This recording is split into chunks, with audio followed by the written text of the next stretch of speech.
Hello, എല്ലാവരും happy ആയിട്ട് safe ആയിട്ടിരിക്കുന്നു വിശ്വസിക്കുന്നു. ഞാൻ റീസെന്റ് ഇട്ടിട്ടുള്ള വീഡിയോസിന്റെ താഴത്ത് എനിക്ക് ഏറ്റവും കൂടുതൽ മോസ്റ്റ് ആയിട്ട് വന്നിട്ടുള്ള കമന്റ് എന്താന്ന് വെച്ച് കഴിഞ്ഞാൽ രേണു സുധി, ഹൻസിക, കൃഷ്ണകുമാർ, പിന്നെ കുറച്ച് ആൾക്കാരുടെ ഒക്കെ ഈ ഇൻസ്റ്റഗ്രാമിലെ സബ്സ്ക്രിപ്ഷൻ, അവരുടെ എക്സ്ക്ലൂസീവ് കോണ്ടന്റുകളെ കുറിച്ച് സംസാരിക്കുക. രണ്ടാമത് ദിയ കൃഷ്ണകുമാർ റീസെന്റ് ആയിട്ട് എവിടെ ടൂർ പോയ സമയത്ത് എന്തോ പറയുന്നതിന്റെ ഇടയിൽ താജിലോ ലീലയിലോ അങ്ങനെ എന്തോ ഫുഡ് കഴിക്കാൻ പോകാൻ നിൽക്കുന്ന സമയത്ത് അശ്വിന്റെ, അതായത് ആളുടെ ഹസ്ബൻഡിന്റെ അമ്മേനെ അമ്മ എന്ന് വിളിക്കാൻ പറ്റില്ല എന്ന് പറഞ്ഞതിനെ കുറിച്ചിട്ടൊക്കെ സംസാരിക്കണമെന്ന് പറഞ്ഞിട്ടുണ്ടായിരുന്നു. അത് 2 വീഡിയോ ആക്കി സംസാരിക്കാൻ മാത്രം ഇല്ലാത്തത് കൊണ്ടാണ് ഞാനൊരു സിംഗിൾ വീഡിയോയിൽ അത് പറയാമെന്ന് വിചാരിക്കുന്നത്. ഈ പറയുന്ന പോലെ ഇൻസ്റ്റഗ്രാമിലാവട്ടെ ഏതൊരു ആപ്ലിക്കേഷനിലാവട്ടെ, എനിക്കൊന്ന് യൂട്യൂബിലും അങ്ങനെ ഒരു ഓപ്ഷൻ ഉണ്ട് എന്ന് തോന്നുന്നു. എക്സ്ക്ലൂസീവ് ആയിട്ട് സബ്സ്ക്രിപ്ഷൻ എടുത്തിട്ട് ലൈവ് ഒക്കെ ചെയ്യാനുള്ള ഓപ്ഷൻ ഉണ്ടെന്ന് തോന്നുന്നു. അതിലൊന്നും ചെയ്യാൻ പറ്റില്ല, മനസ്സിലായില്ലേ? അവർ വൾഗർ കണ്ടന്റ് ഇട്ട് കഴിഞ്ഞാലോ, അല്ലെങ്കിൽ അവർ ഈ പറയുന്ന പോലെ ക്ലീവേജ്, നേവൽ, ബ്രസ്റ്റിന്റെ കുറച്ച് ഭാഗങ്ങൾ ഒക്കെ ഇറുക്കി പിടിച്ചിട്ടും അങ്ങനെയും ഇങ്ങനെയൊക്കെ കാണിച്ചു കഴിഞ്ഞിട്ടുണ്ടെങ്കിൽ എന്താണ് അതിനെതിരെ പ്രതികരിക്കേണ്ടത്? എന്താ അതിനെതിരെ പറയേണ്ടത്? എന്ത് പറയണം ഞാൻ? നിങ്ങളൊന്ന് സബ്സ്ക്രൈബ് ചെയ്യണ്ടെന്നോ? ചെയ്യാതിരിക്കുമോ? എന്നിട്ട് നമ്മളിവിടെ വന്നിരുന്നിട്ട് നിങ്ങളതൊന്ന് സബ്സ്ക്രൈബ് ചെയ്യരുത്, കുട്ടികൾ വഴി തെറ്റിപ്പോകുന്നു, അല്ലെങ്കിൽ കുട്ടികളായിട്ടുള്ള കുറച്ച് ഈ ചെറിയ ഏജുള്ള 18 വയസ്സ് പോലും പ്രായമില്ലാത്ത കുട്ടികൾ കുറച്ച് പൈസ ഉണ്ടാക്കാമെന്ന് വിചാരിച്ചിട്ട് സബ്സ്ക്രിപ്ഷൻ എടുത്തിട്ട് തുടങ്ങിയിട്ട് ശരീര പ്രദർശനം നടത്തുന്നു. ഇവരെ കണ്ടിട്ട് എന്ത് ചെയ്യാൻ പറ്റും നമുക്ക്? ഈ ഹൻസിക കൃഷ്ണകുമാർക്ക് ചെറിയ കുട്ടിയാണ്, ഡിഗ്രി എങ്ങാൻ പഠിക്കുന്ന കുട്ടിയാണ്. ആ കുട്ടിയാണെന്നുണ്ടെങ്കിൽ എക്സ്ക്ലൂസീവ് ആയിട്ടുള്ള കോണ്ടന്റുകൾ ഇടുന്നുണ്ട്. ആ കുട്ടീനെ വയറ് കാണിച്ചിട്ടും മെയില് കാണിച്ചിട്ടും ഒക്കെ ഇടുന്നുണ്ട്. അതൊക്കെ അവരുടെ ഇഷ്ടമാണ്. എന്ത് ചെയ്യാൻ പറ്റും? നിങ്ങൾ റിയാക്ഷൻ ചെയ്യണം. എന്താണ് നമുക്ക് ചെയ്യാൻ പറ്റുന്നത്? നമുക്ക് എല്ലാവർക്കും കൂടെ ഇൻസ്റ്റാഗ്രാമിൽ ഒരു മെയിൽ അയച്ചാലോ? ആ ഒരു ഓപ്ഷൻ എടുത്ത് കളയണം എന്നുള്ളത്. അങ്ങനെ ഒരു ഓപ്ഷൻ ആർക്കും കൊടുക്കണ്ട. അങ്ങനെ അതുകൊണ്ടാണ് ഇവര് പൈസ ഉണ്ടാക്കുന്നത്, അതുകൊണ്ടാണ് കുട്ടികൾ വഴിതെറ്റി പോകുന്നത്, അതുകൊണ്ടാണ് പല സ്ത്രീകളും ഇപ്പം അങ്ങനെയാണ് ശരീരം കാണിച്ചുകൊണ്ട് പൈസ ഉണ്ടാക്കുന്നു എന്നുള്ളത്. ആരാണ് പൈസ കൊടുക്കുന്നത്? കൊടുക്കാൻ ആളുള്ളത് കൊണ്ടല്ലേ കാണിക്കാൻ അപ്പുറത്ത് ആൾക്കാർ നിൽക്കുന്നത്. ആദ്യം പറയേണ്ടത് ഈ സബ്സ്ക്രൈബ് ചെയ്യുന്ന ആൾക്കാരില്ലേ, സബ്സ്ക്രൈബ് ചെയ്യുന്നോണ്ടല്ലേ അവരെ അപ്പുറത്തുനിന്ന് കാണിക്കുന്നത്, അവർക്ക് പൈസ കിട്ടുന്നു എന്ന് മനസ്സിലാവുന്നത്. ആരുടെയാണ് പൈസ? ആരുടെയാണ്? സബ്സ്ക്രൈബ് ചെയ്ത ആൾക്കാരുടെ അല്ലേ? ആരാണ് ഇതിൽ കുറ്റം പറയാൻ പറ്റുന്നത്? നമുക്ക് എന്താണ് ഇവിടെ മാറ്റേണ്ടത്? നിങ്ങളൊന്ന് പറഞ്ഞേ കമന്റ് സെക്ഷനിൽ. കുറെ പേര് പറഞ്ഞിട്ട് അത് റിയാക്ട് ചെയ്യണം, സബ്സ്ക്രിപ്ഷന്റെ അഗെയിൻസ്റ്റ് സംസാരിക്കണം, ഇവര് ഈ മേല് ശരീരം പ്രദർശിപ്പിക്കുന്നതിനെ കുറിച്ചിട്ട് എന്താണ് ഞാൻ സംസാരിക്കേണ്ടത്? എന്തിനുള്ള ഉത്തരവാണ് നിങ്ങൾക്ക് വേണ്ടത്? എന്താണ് ഇതിനുള്ള സൊല്യൂഷൻ? ഞാൻ ചോദിക്കുകയാണ്. ആദ്യമായിട്ട് ഞാൻ നിങ്ങളോട് എന്റെ വീഡിയോ കാണുന്ന ആൾക്കാരോട് ചോദിക്കണം, എന്താണ് സൊല്യൂഷൻ? നമുക്ക് എല്ലാവർക്കും കൂടി മെയിൽ ചെയ്യാം ഇൻസ്റ്റാഗ്രാമിന്. അത് കഴിഞ്ഞാൽ യൂട്യൂബിലേക്ക് എത്തും ഇവര്. യൂട്യൂബിൽ അങ്ങനെ ഒരു ഓപ്ഷൻ ഉണ്ട്, പ്രൈവറ്റ് ആയിട്ട് ലൈവ് പോകാനുള്ള, പൈസ കൊടുത്ത് ലൈവ് പോകാനൊക്കെയുള്ള ഓപ്ഷൻ ഉണ്ട്. അത് നമ്മൾ എന്ത് ചെയ്യും? യൂട്യൂബിന് മെയിൽ ചെയ്യും. ഇവര് വാട്സാപ്പ് ത്രൂ നമ്പർ കൊടുത്തിട്ടും മാനേജറെ കണ്ടിട്ടും അങ്ങനെ പൈസ ഉണ്ടാക്കുന്ന ആൾക്കാരുണ്ട്.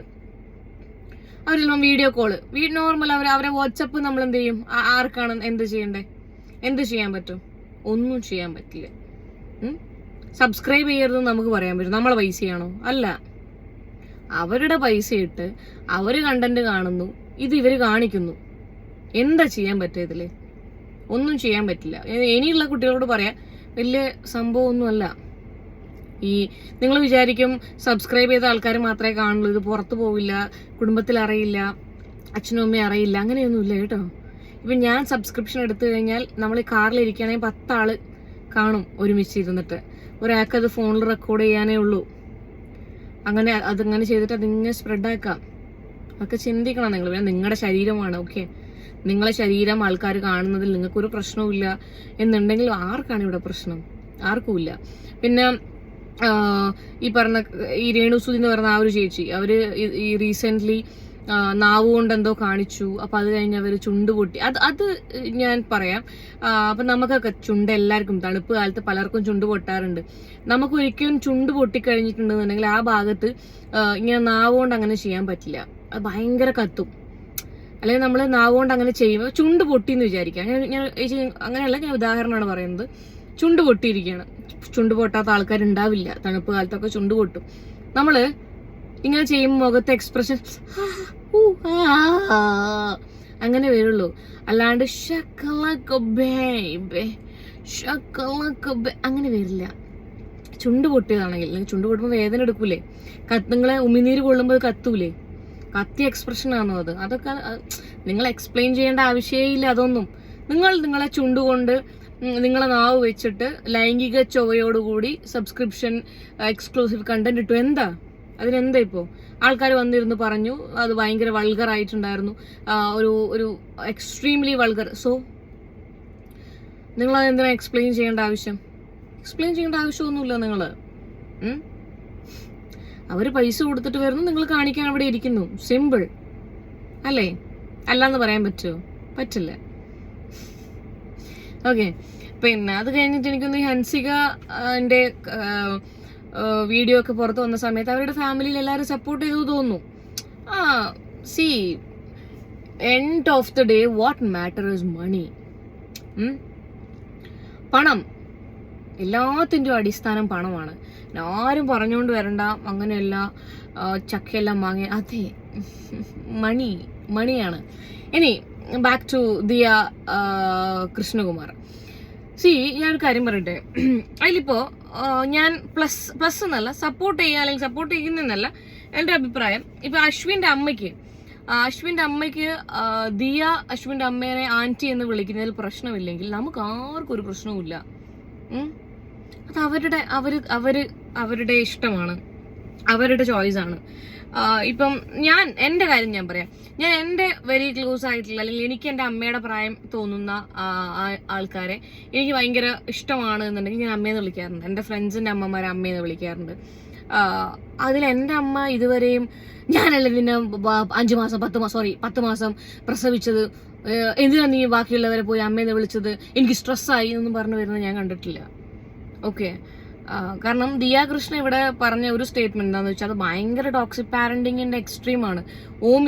ഓമി നാളെ വലുതായിട്ട് വേറൊരാളെ അമ്മയെന്ന് വിളിച്ചു കഴിഞ്ഞിട്ടുണ്ടെങ്കിൽ ഞാൻ ചോദിക്കും അപ്പൊ ഞാൻ ആരാ എന്നുള്ളത്. അമ്മ എന്ന് പറയുന്ന ആ ഒരു ഫീലിംഗ് നിങ്ങളടുത്തേ തോന്നുമായിരിക്കും. കാരണം നിങ്ങൾ ആ കുട്ടിക്ക് ജന്മം നൽകിയ അമ്മയാണ് എന്ന് വിചാരിച്ചിട്ട് നമുക്ക് മദർലി ഒരു ഫീൽ വരുന്ന ആൾക്കാരുണ്ടാവുമല്ലോ. അവർ നമ്മൾ അമ്മ എന്ന് വിളിക്കുന്നതിൽ തെറ്റൊന്നുമില്ല.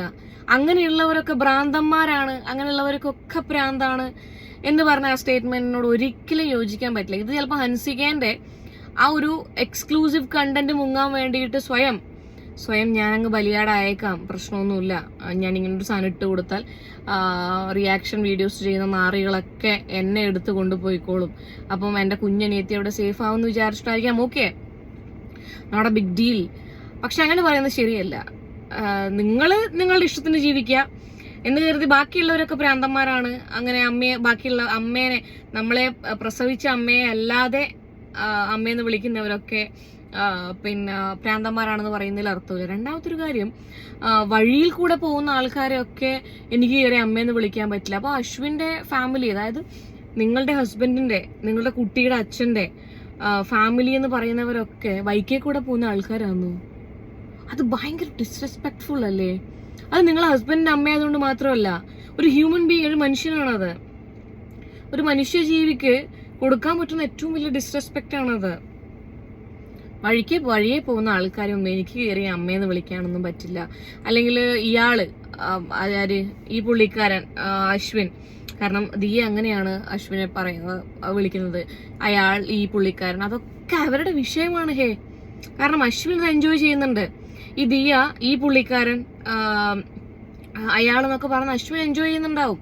അതല്ലെങ്കിൽ അപ്പോഴേ തിരുത്തില്ലേ? അശ്വിൻ ഇതൊക്കെ ഓക്കെയാണ്, അങ്ങനെ പറയുന്നതൊക്കെ ഓക്കെയാണ്. അപ്പൊ നമുക്കൊന്നും അതൊരു വിഷയമുള്ള കാര്യമല്ല. നിങ്ങൾ കളിയാക്കിയൊന്നും വിചാരിക്കേണ്ടെന്ന് വെച്ചിട്ടാണ് ഞാൻ അങ്ങനെ പറഞ്ഞത്. ഇപ്പം ഈ അശ്വിന്റെ അടുത്ത് അശ്വിന്റെ ഫാമിലിക്കും പ്രശ്നമൊന്നുമില്ല, കാര്യങ്ങളൊന്നുമില്ല. ഇപ്പം അശ്വിൻ ദിയേന്റെ ഫാമിലിയിൽ വന്നിട്ട് ദിയേന്റെ അമ്മേനെയോ അച്ഛനെയോ കയറിയിട്ട് അച്ഛ അമ്മേനെ വിളിച്ചു കഴിഞ്ഞാൽ ദിയ ചോദിക്കും അത്രേ, നിനക്കെന്താ ഭ്രാന്താണോന്ന്. എന്താലേ, ഇനിയിപ്പം എല്ലാരും അങ്ങനെ ആയിരിക്കും ഫാമിലിയിൽ. ചിലപ്പോ ആരും അങ്ങനെ വിളിക്കില്ല. ഇനി ആരെങ്കിലും അറിയാതെ ഫാമിലിയിൽ ആരെങ്കിലും ഇവരെ അമ്മേന്ന് കയറി വിളിച്ച് ചെവിക്കലടിച്ച് പൊളിക്കുമായിരിക്കും ഇവര്, അല്ലെങ്കിൽ ചവിട്ടി കൂട്ടുമായിരിക്കും അല്ലേ? എന്തൊക്കെ തരം ചിന്താഗതിയുള്ള ആൾക്കാരാണ് ഇല്ലേ? പോസിറ്റീവ്നെസ് ഉണ്ടാവും ഒരു ലെവൽ വരെ. നമുക്ക് അപ്പം ചിലപ്പോൾ നമ്മളെ അമ്മേനെ വേറൊരാൾ അമ്മേന്ന് വിളിക്കുമ്പോഴല്ല, സ്നേഹിക്കുമ്പോഴൊക്കെ നമുക്ക് ചെറിയ പൊസസീവ്നെസ് ഫീൽ ചെയ്ത് മക്കൾക്ക് ഫീൽ ചെയ്യാറുണ്ട്. പൊസസീവ്നെസ്സും കാര്യങ്ങളൊക്കെ ഒരു ഏജ് വരെ ഫീൽ ചെയ്യാറുണ്ട്. പക്ഷെ അമ്മയ്ക്ക് കുട്ടി വേറൊരാളെ അമ്മയെന്ന് വിളിക്കുമ്പോൾ ഞാൻ പോയി അമ്മ വന്ന് ചോദിക്കും, ദിയ പോയി ചോദിക്കും, അപ്പൊ ഞാൻ ആരാ? അത് വലുതായിട്ടുള്ള തീരുമാനങ്ങളൊക്കെ ഓമിയുടേതാണ്. ഇപ്പൊ ഓമി വലുതായി ഒരു പക്വതയും കാര്യങ്ങളൊക്കെ ആവുന്ന സമയത്ത് അവൻ ആരെങ്കിലും കണ്ടു കഴിഞ്ഞിട്ടുണ്ടെങ്കിൽ ഒരു മദർലി ഫീൽ വരുന്ന അമ്മയെ എന്ന് വിളിക്കണമെന്നുണ്ടെങ്കിൽ അവൻ വിളിക്കും. ഇപ്പം ദിയേന്റെ ലൈഫ് എടുത്ത് നോക്കുക. ഇപ്പം ദിയേന്റെ ഫാമിലി ഫോഴ്സ് ചെയ്തിട്ട് ഒരു സാധനം ദിയനെ കൊണ്ട് ഒരു ഏജ് കഴിഞ്ഞു കഴിഞ്ഞാൽ, ദിയ മെച്യൂർഡ് ഇനഫ് ആയി കഴിഞ്ഞാൽ, ഫിനാൻഷ്യലി ഇൻഡിപെൻഡന്റ് ആയി കഴിഞ്ഞാൽ, ഫാമിലിയിലുള്ള അച്ഛനാവട്ടെ അമ്മയാവട്ടെ ഒരു കാര്യം ഫോഴ്സ്ഫുള്ളി ചെയ്യിച്ചു കഴിഞ്ഞാൽ ദിയ ചെയ്യില്ല, ആരും ചെയ്യില്ല. ദിയ എന്നല്ല, ആരും ചെയ്യില്ല. അങ്ങനെ ചെയ്യിപ്പിക്കുന്നുണ്ടെങ്കിൽ അതും ടോക്സിക് പാരന്റിങ് ആണ്. ഇപ്പൊ ദിയ വളർത്തിക്കൊണ്ട് വരുന്നത്, ദിയയുടെ ഉള്ളിൽ വളർന്നു വരുന്നതും അത് തന്നെയാണ്, ടോക്സിക് പാരന്റിങ് ആണ്. അത് ശരിയല്ല. പക്ഷെ അപ് ടു യു, താങ്കൾ ജന്മം കൊടുത്ത മകനാണ്, താങ്കളുടെ കാര്യമാണ്. പക്ഷെ യോജിക്കാൻ പറ്റാത്തൊരു കാര്യം എന്താണെന്ന് വെച്ച് കഴിഞ്ഞാൽ, ബാക്കിയുള്ളവരെ പ്രാന്തന്മാർ എന്ന് വിളിക്കരുത്. നമ്മൾ ചിലപ്പോൾ നമുക്ക് ഓപ്പോസിറ്റ് നിൽക്കുന്നവരോടുള്ള ഭയങ്കര റെസ്പെക്ട് കൊണ്ടും സ്നേഹം കൊണ്ടും നമുക്ക് ആ ഒരു വാത്സല്യം നമുക്ക് തരുന്നത് കൊണ്ടൊക്കെ ആയിരിക്കും നമ്മൾ അമ്മയെന്ന് വിളിക്കുന്നത്, അല്ലെങ്കിൽ അച്ഛന്ന് വിളിക്കുന്നത്. എന്ന് കരുതി അവരൊക്കെ പ്രാന്തന്മാരാണെന്ന് പറഞ്ഞു കഴിഞ്ഞാൽ അതെങ്ങനെയാണ് അക്സെപ്റ്റ് ചെയ്യാൻ പറ്റുക? വാട്ട് എവർ ഇറ്റ് ഇസ്, ഇതായിരുന്നു ഈ ഒരു വിഷയത്തിൽ എൻ്റെ അഭിപ്രായം എന്ന് പറയുന്നത്. പിന്നെ എക്സ്ക്ലൂസീവ് കണ്ടന്റിനെ കുറിച്ച് നിങ്ങൾ ദയവ് ചെയ്ത് പറയാം. എന്താണ് നിങ്ങളെ സൈഡിൽ നിന്ന് നിങ്ങൾ എന്താണ് എക്സ്പെക്ട് ചെയ്യുന്നത് എന്നുള്ളത് ഒന്ന് പറയാം. എങ്ങനെ നമുക്കിത് നിർത്താം, അല്ലെങ്കിൽ എങ്ങനെ ഇത് കുറയ്ക്കണം എന്നുണ്ടെങ്കിൽ ഈ സബ്സ്ക്രൈബ് ചെയ്യുന്ന ടീംസ് വിചാരിക്കണം. 399, 299, 199 ഒക്കെ കൊടുത്ത് ഇവർ വിചാരിക്കുന്നുണ്ടാവും എന്തായാലും ഇപ്പോൾ ഒരു ഫോൺ റീചാർജ് ഒക്കെ ചെയ്യുന്ന പോലെയാണ് ഈ റീചാർജ് ചെയ്യുന്ന ഒരു ത്വരയാണ്. എന്താണ് ഇടുന്നത് എന്നുള്ളതിന്റെ ഒരു ത്വരയാണ് കാണിക്കപ്പെടുന്നത്. എനിക്ക് തോന്നുന്നു വേറെ ഏതോ ഒരു വീഡിയോ ചെയ്ത സമയത്ത് സ്ക്രീൻഷോട്ടൊക്കെ വെച്ചിട്ടുണ്ടായിരുന്നു. ഈ ഹൻസിക എന്ന് കൃഷ്ണകുമാറിന് ഇതിന് മുന്നേ കുറച്ചെന്തോ സബ്ബേ ഉണ്ടായിരുന്നുള്ളൂ. ഈ ഒരു വീഡിയോ ലീക്ക് ആയതിൽ ശേഷം 4000 സംതിങ് സബ്ബായി. 299 399 അങ്ങനെ എന്തോ ആണ് ആളുടെ സബ്സ്ക്രിപ്ഷന്റെ എമൗണ്ട് വരുന്നത്. അപ്പൊ നിങ്ങൾ കാൽക്കുലേറ്റ് ചെയ്താൽ മതി, 4200 അങ്ങനെ ഇൻറ്റു 399 299 അങ്ങനെ എന്തോ സംതിങ് ആണ്. നിങ്ങൾ മനസ്സിലാക്കണം, ഒരു മാസം നമുക്ക് സബ്സ്ക്രിപ്ഷനിലൂടെ കൂടി ഇതെങ്ങനെയാണിത്? ഓരോ മാസം നിങ്ങൾ ഈ ഓട്ടോമാറ്റിക്കലി കട്ടായി പോകുന്നതാണോ വാളറ്റിൽ നിന്ന്, അല്ലെങ്കിൽ ഗൂഗിൾ പേ അങ്ങനെ എന്തെങ്കിലും ആണോ? എനിക്ക് ഇതിനെക്കുറിച്ച് വലിയ ധാരണയില്ല. ഞാൻ അന്ന് ഈ സബ്സ്ക്രിപ്ഷൻ വന്ന സമയത്ത് ഒരു വീഡിയോ എന്തോ ഇട്ടിട്ടുണ്ടായിരുന്നു, അത് എൻ്റെ നോർമൽ റീലാണ്. എനിക്ക് ഇതിനെക്കുറിച്ച് വലിയ ധാരണ ഇല്ലാത്തതുകൊണ്ട് ഞാൻ ആ പരിപാടി മതിയാക്കി. എന്താണെന്നറിയാത്തത് കൊണ്ട് നിങ്ങളൊന്ന് പറയാം. ഇപ്പം ഇതുപോലെയുള്ള കണ്ടന്റുകൾ വൾഗറായിട്ടുള്ള ബോഡി ഇങ്ങനെ കാണിച്ച് എക്സ്പോസ് ചെയ്തിട്ടില്ല, എന്ത് ചെയ്യാൻ പറ്റും? ഒന്നും ചെയ്യാൻ പറ്റില്ല. അപ്പൊ ഇവർ നേരെ ഫേസ്ബുക്കിലേക്കും യൂട്യൂബിലേക്കും ചേക്കേറും. അത് കഴിഞ്ഞിട്ടുണ്ടെങ്കിൽ നോർമൽ വീഡിയോ കോളിലേക്കൊക്കെ ചേക്കേറും. നമുക്കൊന്നും ചെയ്യാൻ പറ്റില്ല. ഇൻസ്പയർഡ് ആവാണ്ടിരിക്കുക ആൾക്കാർ, മനസ്സിലായില്ലേ? അതിലൊന്നും വലിയ കാര്യമില്ല എന്ന് മനസ്സിലാക്കിയിട്ട് അതൊരു ഇൻസ്പിറേഷൻ ആക്കി എടുക്കാതെ ഇത് പൈസ ഉണ്ടാക്കാൻ പറ്റിയ നല്ലൊരു മാർഗമാണ് എന്ന് ചിന്തിക്കാതിരിക്കുന്നതായിരിക്കും ഏറ്റവും നല്ലത്. ഇനി നെക്സ്റ്റ് അങ്ങനെ പ്ലാൻ ചെയ്യുന്ന കുട്ടികളോടാണ്, വലിയ കാര്യമുള്ള കാര്യമൊന്നും അല്ല ഇത്. പിന്നെ നിങ്ങൾക്ക് നിങ്ങളെ ശരീരം കാണിച്ച് പൈസ ഉണ്ടാക്കാം, നിങ്ങളുടെ ആർക്കും ഒരു പ്രശ്നമില്ല എന്നുണ്ടെങ്കിൽ ആർക്കും ഒരു പ്രശ്നമില്ല.